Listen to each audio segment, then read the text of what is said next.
Hello, friends, and welcome back to r/ProRevenge. In the first story, we'll tell you about the most useless friend our OP encountered. But before we begin, don't forget to subscribe to our channel if you're new here and turn on notifications so you don't miss a new video every single day. Here we go. Holidays mean trying to be polite to people you never really want to see ever. I've always had a variety of friends, and I don't write everybody in a circle over dumb shot one person does. But that usually means people with grudges get invited to the same parties. I was invited out to the burbs I grew up, and this guy comes up to me and he's like, time hasn't passed since high school. He wants me to come over and hang out, drive around and smoke and catch up. I was livid but kept my crap together. This mofo has never been able to live outside of his parents' place ever. We're in our late 30s. But in our 20s, he was always broke and showing up at my door, too drunk or poor to drive home, and crashed on my sofa. One day he asked for a job, and I said I got a friend at a food factory, but it's a rough job moving boxes off frozen food from a truck to one freezer or another. He says he'll do it, no problem. I warn him again, the guy he's going to work for is a friend of mine, and I need your best behavior and maximum effort if I get this job for him. A week later, I swing it, and he goes in for his first day. The next day, my boss friend calls to say, "Where's your dude?" He's late, almost a no-call, no-show at this point. I try to reach him and get nothing until like 3 days later when he tells me the job was too hard and he didn't like it, so he quit. I told him that's not quitting, that's a no-call, no-show, and it's a sick move for anybody to do to their boss, even more so since I hooked him up with the job. He was begging me to get him. Flash forward a week later, and he calls me to pick up his one-day paycheck because it had cost him more money in gas than he made in the day. That's kind of when I lost it. I told him I'm not driving to his old job up to the burbs to deliver a bullcrap check that he effed me on. I haven't talked to him pretty much since. Back in the present day, he's still complaining that he's still living with his parents because his bosses are always morons, and he quits before he can get fired. Everybody's an a-hole because they won't come visit him in his parents' basement.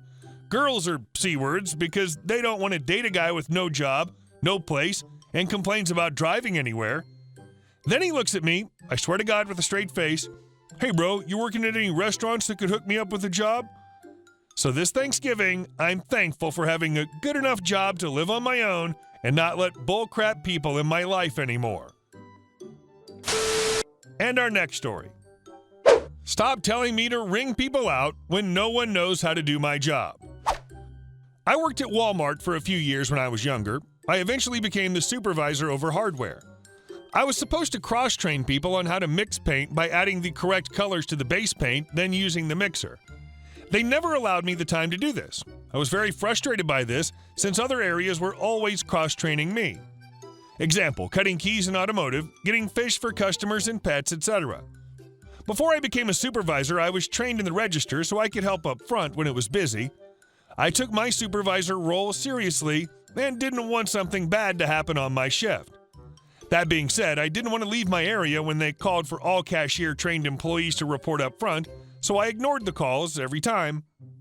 It became a fight with the CSS, front cashier manager pretty much.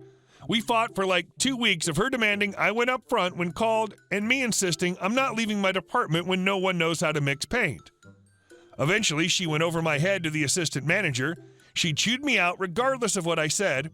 I tried to explain all the bad things that could happen. When people mess up paint, it gets a huge markdown and we lose money on it.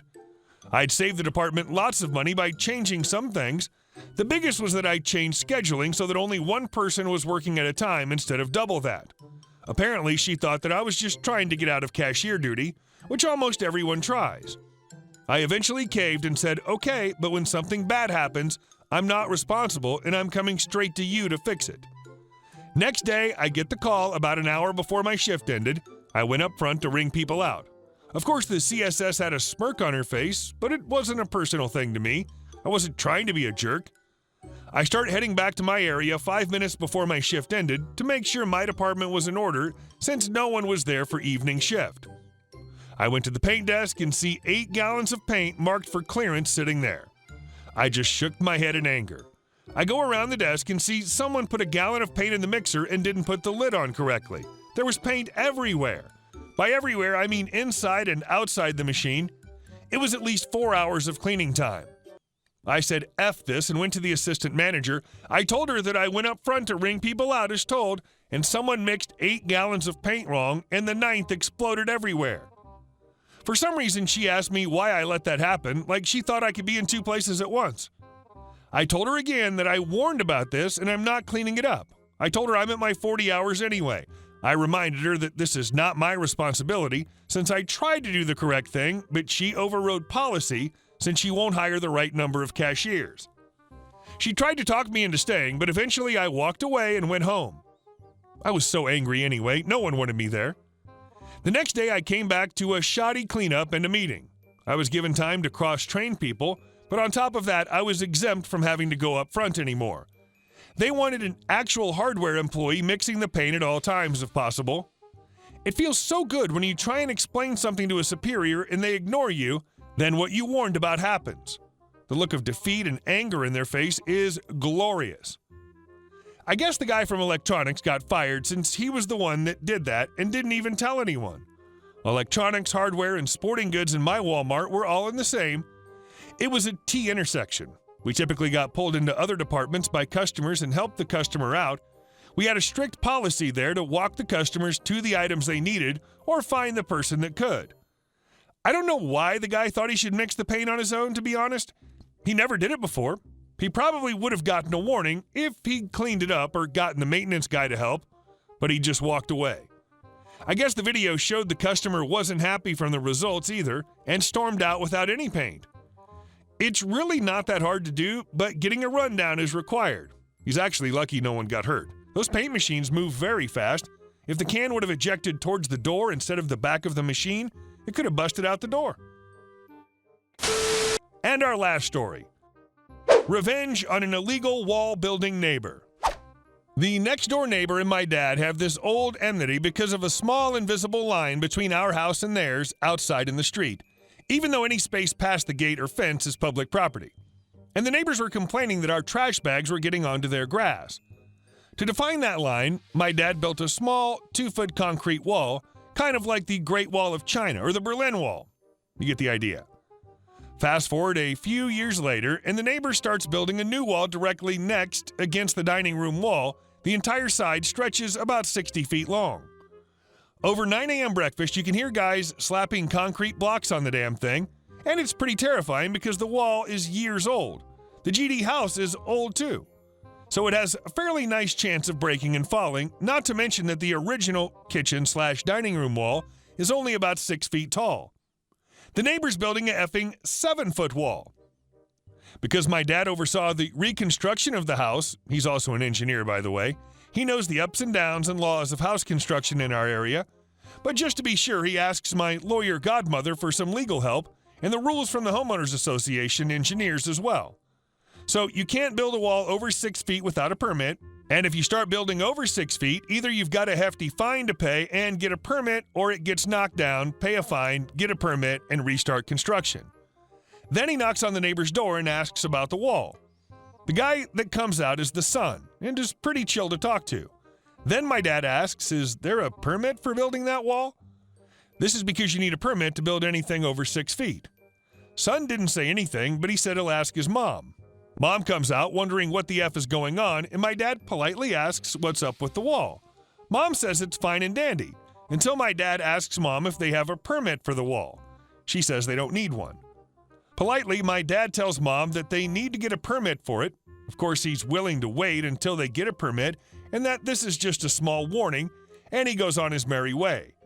He clarifies he only asked if they had a permit. He didn't say anything about what happens if they didn't get a permit, and the HOA engineers found out.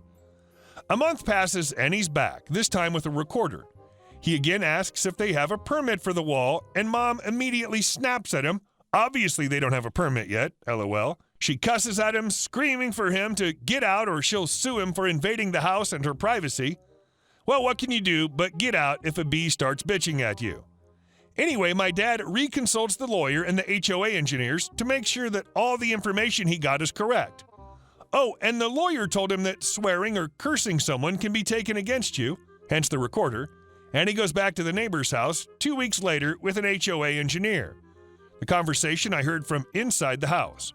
My dad, speaking normally, couldn't hear, probably asking if they had a permit again. Mom, of course not, we don't need one. As in, legit screaming at the top of her lungs. My dad, then you wouldn't mind if the HOA engineer inspects the wall of yours. And I was like, oh crap. Me and my mom were giggling inside the house. The HOA engineer confirmed that this was a over 6-foot wall they were building and that they didn't have a permit.